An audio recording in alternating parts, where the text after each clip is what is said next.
Hey guys, this is Dr. Hub. In case you haven't subscribed, please do subscribe for updates. Classification of the opioids. So first, let's look at naturally what occurs. So when you look at naturally occurring, it is morphine, it is codeine. Next, there is also the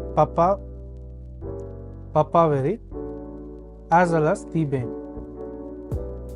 Next, we look at the semi-synthetic. So under semi-synthetic, what do we have? Semi-synthetic, there is presence of heroin. So heroin means there is diacetyl morphine. So there is diacetyl morphine. Next is the dihydromorphone.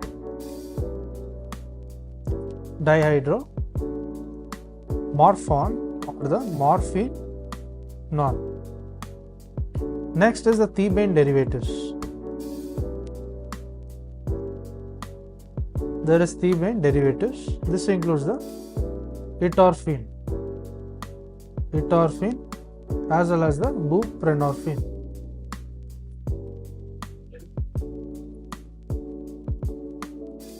Next is synthetic. So under synthetic there is the morphine series. So there is morphine series. So example is the levofenol as well as the butophenol. Then we move on to the diphenylpropylamine. Propylamine. So this will include the methadone. Then benzomorphan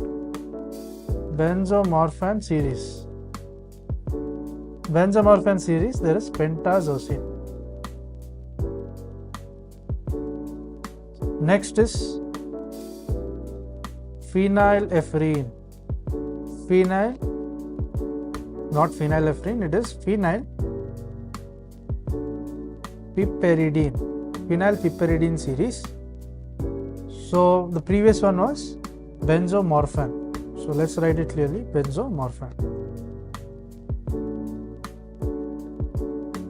benzomorphan series. So this is phenylpiperidine series. There is meperidine. Then is fentanyl. There is sulfentanil, alfentanil, and remifentanil. To learn and grow daily like this, please do subscribe.